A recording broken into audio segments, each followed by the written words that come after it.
In 2017, according to the Washington Examiner, and 2019, according to the Boston University website, respectively, Milo Yiannopoulos and Ben Shapiro were criticized for their presence at major universities because of their racist, homophobic, and sexist views.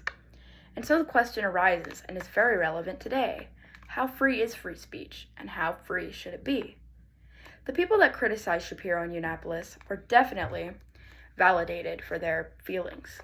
However, legally and ethically, should people be able to practice free speech, especially in academic settings? Today, there's a raging culture war going on, with calls from both sides to both censor and to open up to more capabilities for free speech. Today, I'll talk about the problems with a lack of free speech, as well as the problems when there is free speech. I'll also talk about the causes of these problems and the change that can be made to fix them. Overall, free speech is an important thing as long as nobody is being directly harmed. I'll make sure to examine that as we go on. Some of the problems with free speech are that according to the American Bar Association, from January of 2016, Stephen Wormiel said that it's hard to determine free speech, which contributes a major problem to why free speech is so controversial today. Even hate speech is sometimes protected under the law, as we've seen in Texas versus Johnson 1989, where Johnson was acquitted on a crime of burning the American flag in Denver. As we can see here, free speech seems to include even some of the more volatile types of speech, including hate speech. And so the problem stands that how are we able to regulate it? What is the line that we can or cannot cross? Another problem is the fact that the lack of free speech infringes on the First Amendment right. We have seen that in a precedent of Tinker versus Des Moines, which I found from OYEZ.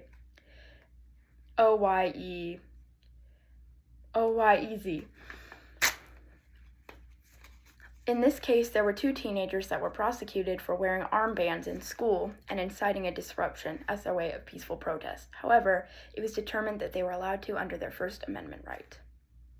There are problems with limiting free speech, as we've seen, as well as enforcing it. However, there's also problems with not enforcing it, with not having any restrictions at all. If left untethered, hate speech would run rampant in the country, which could lead to physical and emotional disturbances that violate other parts of the Constitution other than the First Amendment. Now, I'll go on to consider some of the causes of these problems. First off, as I just stated, there seems to be a balance. There has to be a balance of freedom as well as happiness. According to the Constitution, all Americans are granted the right of free speech. However, they are also granted the right to life, liberty, and the pursuit of happiness. And if one infringes on the other, that's problematic.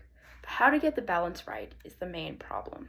Some of the causes of this are, according to CBS in March of 2023, Rebecca Boone wrote about how paranoia can cause this balance to tip, so that personal feelings can outweigh the right to free speech and vice versa.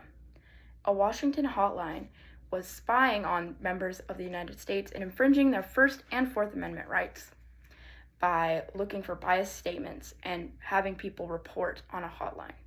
Oh, sorry, let me rephrase that.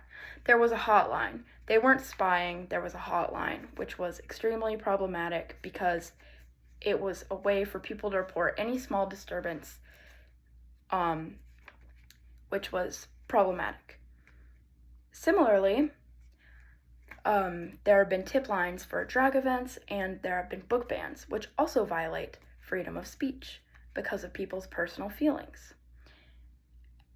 Boone cites the Red Scare as a historical example of this.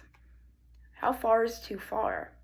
If we're living in a world where people are constantly poised to report on their neighbors, that is not a world that agrees with the statements of free speech set in the Constitution. Another cause of the problems I've stated before is the fact that there's a divided opinion over who decides what is and isn't harmful. Many of the ideas of free speech are split between the two political ideologies that control America today. And because of distrust among these two sides, there is a constant dissonance between what is agreed to be harmful and what isn't. 55% of Republicans and 47% of Democrats agree that the other side is immoral, according to Pew Research. Another problem is the fact that the desire for freedom sometimes tips that balance I stated previously and causes the dark side of individualism to come out. As we've seen in the COVID-19 pandemic, some people find their personal freedoms to be more important than the well-being of others, therefore defying the clause that guarantees Americans the right to life, liberty, and the pursuit of happiness. Similarly, with free speech, some people believe that their right to include speech such as hate speech overrides other people's ability to be happy and safe. Obviously, this is a problem, and it is definitely contributing to the controversy over free speech today.